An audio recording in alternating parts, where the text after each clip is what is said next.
जय हिंद मेरे प्यारे दोस्तों। आप सभी का अमेजिंग ज्ञान पॉइंट पर हार्दिक स्वागत है। भारत का संसद भवन काफ़ी ज़्यादा इम्पोर्टेंट टॉपिक है करंट अफेयर्स का। दोस्तों, जैसा कि आप सभी को पता ही है कि हमारे देश के प्रधानमंत्री श्री नरेंद्र मोदी जी के द्वारा नए संसद भवन का उद्घाटन 28 मई 2023 को वीर सावरकर जी के जयंती पर किया गया है। और दोस्तों, यह संसद भवन इस समय काफ़ी ज़्यादा सुर्खियों में है, तो इसलिए यह टॉपिक भी आपके एग्ज़ाम के लिए महत्वपूर्ण है, क्योंकि आगामी परीक्षा में यहाँ से प्रश्न जरूर पूछे जाएंगे। तो चलिए आज हम जानते हैं भारत के नए संसद भवन के बारे में। दोस्तों, वीडियो आपकी बहुत ही लाजवाब होने वाली है, क्योंकि मैंने वीडियो में संसद के इतिहास, इसके भूगोल तथा अन्य सभी प्रश्न जो आपसे पूछे जा सकते हैं एग्जाम में, वो मैंने ऐड कर लिया है। तो आप वीडियो को शुरू से एंडिंग पॉइंट तक देखिएगा। चलिए हम शुरू करते हैं अपने पहले प्रश्न से। दोस्तों, आज का हमारा पहला प्रश्न है, भारत के नए संसद भवन का उद्घाटन कब किया गया? तो इसका राइट आंसर हो जाएगा ऑप्शन ए। भारत के नए संसद भवन का उद्घाटन 28 मई 2023 को भारत के प्रधानमंत्री श्री नरेंद्र मोदी जी के द्वारा किया गया है। यह आप सभी को याद रखना है। दोस्तों, अगर आपसे यह क्वेश्चन पूछा जाएगा तो उसमें यह ऑप्शन जरूर दिया जाएगा कि भारत के प्रधानमंत्री या राष्ट्रपति या लोकसभा के अध्यक्ष किसके द्वारा भारत के नए संसद भवन का उद्घाटन किया गया। तो आप सभी को याद रखना है कि भारत के प्रधानमंत्री नरेंद्र मोदी जी के द्वारा 28 मई 2023 को भारत के नए संसद भवन का उद्घाटन किया गया है। दोस्तों, अब हमारा नेक्स्ट क्वेश्चन है, भारत के नए संसद भवन की आधारशिला कब रखी गई थी? तो इसमें हमारा ऑप्शन ए राइट आंसर हो जाएगा। भारत के नए संसद भवन की आधारशिला 10 दिसंबर 2020 को रखी गई थी। यह आप सभी को याद रखना है। दोस्तों, वीडियो को आप पूरा देखें, क्योंकि वीडियो में मैंने नई संसद भवन के सभी महत्वपूर्ण प्रश्न, जैसे कि किस कंपनी के द्वारा संसद भवन का निर्माण किया गया है, नए संसद भवन में गेटों की संख्या कितनी है और इन गेटों को नाम क्या दिया गया है और इसके वास्तुकार कौन है, आदि प्रश्न मैंने इस वीडियो में कवर किए हैं। तो आप वीडियो को एंड तक बने रहिए। हमारा नेक्स्ट क्वेश्चन है, नए संसद भवन का निर्माण किस प्रोजेक्ट के तहत किया गया? दोस्तों, यह भी क्वेश्चन आप सभी के लिए बहुत ही महत्वपूर्ण है। तो दोस्तों, सेंट्रल विस्टा प्रोजेक्ट के तहत 10 दिसंबर सन 2020 ईस्वी को संसद भवन के निर्माण के लिए उद्घाटन किया गया। यह आप सभी को याद रखना है। अब हमारा अगला क्वेश्चन है, नए संसद भवन का निर्माण किस कंपनी के द्वारा किया गया है? तो इसमें हमारा ऑप्शन ए राइट आंसर हो जाएगा। नए संसद भवन का निर्माण टाटा प्रोजेक्ट लिमिटेड के द्वारा किया गया है। दोस्तों, हमारे देश के संसद के निर्माण में सभी वस्तुएं तथा कंपनियां आदि जो भी चीजें शामिल हैं, सभी स्वदेशी हैं तथा संसद भवन में अखंड भारत के सहित अन्य प्रमुख महापुरुषों के चित्रों को भी लगाया गया है। तो आप सभी को यह ध्यान रखना है। अब हमारा अगला क्वेश्चन है, नए संसद के बिल्डिंग को किस आर्किटेक्ट के द्वारा डिजाइन किया गया है? तो इसमें हमारा ऑप्शन भी राइट आंसर हो जाएगा। नए संसद भवन के बिल्डिंग को वास्तुकार बिमल पटेल जी के द्वारा डिजाइन किया गया है। दोस्तों, बिमल पटेल जी के द्वारा अन्य कई बड़ी इमारतों का भी डिजाइन किया जा चुका है, जैसे Gujarat high court building, Kashi Vishwanath Mandir, Sabarmati riverfront development project आदि बिमल पटेल जी के द्वारा आर्किटेक्ट किया जा चुका है। अब हमारा नेक्स्ट क्वेश्चन है, नए संसद भवन का डिजाइन किसके द्वारा तैयार किया गया है?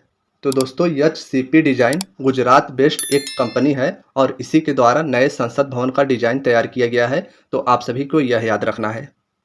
हमारा अगला क्वेश्चन है, नए संसद भवन के निर्माण में कुल कितने रुपए का खर्च आया है? दोस्तों, हमारे संसद के निर्माण के समय जब इसका उद्घाटन किया गया था तो इसमें 861 करोड़ रुपए का अनुमानित लागत लगाया गया था, लेकिन वर्तमान में अब करीब 1200 करोड़ रुपए का इसमें खर्च आ चुका है। तो आप सभी को याद रखना है कि अब वर्तमान में नए संसद के निर्माण में कुल 1200 करोड़ रुपए का खर्च आ चुका है। हमारा नेक्स्ट क्वेश्चन है, नए संसद के संयुक्त सत्र में कितने सदस्य बैठ सकते हैं? तो दोस्तों, इसमें हमारा ऑप्शन डी राइट आंसर हो जाएगा। नए संसद के संयुक्त सत्र में 1272 सदस्य बैठ सकते हैं। 888 सदस्य लोकसभा के तथा 384 सदस्य राज्यसभा के, ये सभी मिलाकर 1272 सदस्य हो जाएंगे और नए संसद के संयुक्त सत्र में 1272 सदस्य बैठ सकते हैं। यह आप सभी को याद रखना है। अब हमारा नेक्स्ट क्वेश्चन है, नए संसद की लोकसभा सदन में कितने सदस्यों के बैठने की व्यवस्था होगी? तो इसमें हमारा ऑप्शन सी राइट आंसर हो जाएगा। नए संसद के लोकसभा सदन में 888 सदस्यों के बैठने की व्यवस्था होगी। और दोस्तों, इसके पूर्व जो हमारा पुराना संसद था उसमें 545 सदस्यों के बैठने की व्यवस्था थी। हमारा अगला क्वेश्चन है, नए संसद के राज्यसभा सदन में कितने सदस्यों के बैठने की व्यवस्था होगी? तो इसमें हमारा ऑप्शन ए राइट आंसर हो जाएगा। नए संसद के राज्यसभा सदन में 384 सदस्यों के बैठने की व्यवस्था होगी और जो हमारा पुराना संसद था उसमें राज्यसभा के 245 सदस्यों के बैठने की व्यवस्था थी। फ्रेंड्स, अब हमारा नेक्स्ट क्वेश्चन है, नए संसद में स्थापित संगोल किसका प्रतीक है? मोस्ट इंपॉर्टेंट क्वेश्चन है। दोस्तों, अगर हम बात करें संगोल की, तो संगोल तमिलनाडु में एक राजदंड के रूप में जाना जाता है और इसे सत्ता के हस्तांतरण का प्रतीक भी माना जाता है। दोस्तों, संगोल शब्द तमिल भाषा से आई हुई है और यह न्याय का प्रतीक माना जाता है। तो इस प्रकार से इसमें हमारा ऑप्शन सी राइट आंसर हो जाएगा। नए स्थापित संगोल न्याय का प्रतीक है, यह आप सभी को याद रखना है। दोस्तों, संगोल जो था इसे पहले इलाहाबाद संग्रहालय में रखा गया था, अब इसे स्पीकर की कुर्सी के बगल में रखा जाएगा और संगोल के ऊपरी हिस्से में नंदी की मूर्ति स्थित है, यह भी आप सभी को याद रखना है। हमारा नेक्स्ट क्वेश्चन है, नए संसद के लोकसभा सदन का प्रतीक चिन्ह क्या है? तो दोस्तों, हमारे नए संसद के लोकसभा में सदन का प्रतीक चिन्ह मोर हो जाएगा। तो यह आप सभी को याद रखना है, लोकसभा का प्रतीक चिन्ह मोर हो जाएगा। हमारा नेक्स्ट क्वेश्चन है, नए संसद के राज्यसभा सदन का प्रतीक चिन्ह क्या है?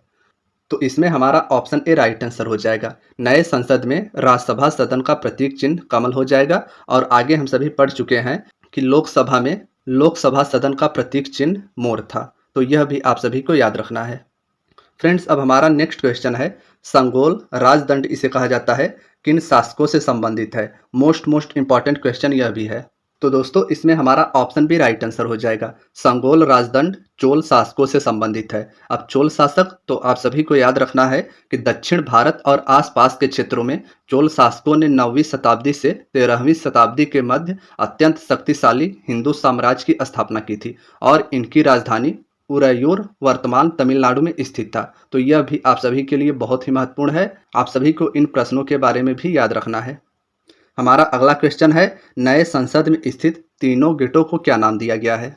तो दोस्तों, आप सभी को यह याद रखना है कि हमारा जो नया संसद है उसमें 3 गेट है और इन 3 गेटों को नाम दिया गया है ज्ञान द्वार, शक्ति द्वार और कर्म द्वार। मोस्ट इंपॉर्टेंट है, तो आप सभी को यह याद रखना है। फ्रेंड्स, अब हमारा नेक्स्ट क्वेश्चन है, नया संसद कितने क्षेत्रफल में फैला हुआ है? तो इसमें हमारा ऑप्शन ए राइट आंसर हो जाएगा। नया संसद 64,500 वर्ग मीटर में फैला हुआ है, तो आप सभी को यह भी ध्यान रखना है। नेक्स्ट क्वेश्चन, पुराने संसद भवन का निर्माण कब किया गया था? तो दोस्तों, इसमें हमारा ऑप्शन ए राइट आंसर हो जाएगा। पुराने संसद भवन का निर्माण वर्ष 1927 ईस्वी में तत्कालीन गवर्नर जनरल लॉर्ड इरविन के द्वारा की गई थी, यह आप सभी को याद रखना है। पुराने संसद भवन का निर्माण किसके द्वारा किया गया था? तो वह किया गया था इरविन के द्वारा। फ्रेंड्स, अब हमारा नेक्स्ट क्वेश्चन है, पुराने संसद भवन के लोकसभा सदन में सदस्यों के बैठने की संख्या कितनी थी? तो इसमें हमारा ऑप्शन डी राइट आंसर हो जाएगा। पुराना संसद भवन जिसका निर्माण वर्ष 1927 ईस्वी में किया गया था और दोस्तों, इसके साथ साथ आप सभी को यह भी ध्यान रखना है कि पुराने संसद भवन का वास्तुकार लुटियंस नामक आर्किटेक्ट था और इसी के द्वारा पुराने संसद को बनाया गया था। अब हमारे क्वेश्चन पूछा गया था कि पुराने संसद भवन के लोकसभा सदन में सदस्यों के बैठने की संख्या कितनी थी? तो दोस्तों, 545 सदस्य पुराने संसद भवन में बैठ सकते थे। अब हमारा नेक्स्ट क्वेश्चन है, संसद के गठन का प्रावधान किस अनुच्छेद में किया गया है?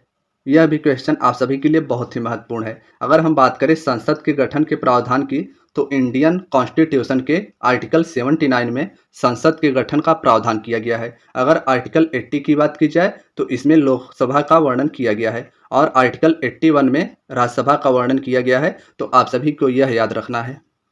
फ्रेंड्स, अब हमारा नेक्स्ट क्वेश्चन है, भारत में संसदीय शासन व्यवस्था किस देश से अपनाई गई है? तो इसमें हमारा ऑप्शन भी राइट आंसर हो जाएगा। भारत में संसदीय शासन व्यवस्था ब्रिटेन देश से अपनाई गई है। अब दोस्तों, हम जानेंगे कि संसदीय शासन व्यवस्था किसे कहते हैं। हम बात करें अगर संसदीय शासन व्यवस्था की, संसदीय शासन प्रणाली के समस्त शासन व्यवस्था को 2 भागों में विभाजित किया जाता है, नाम मात्र तथा वास्तविक व्यवस्था में।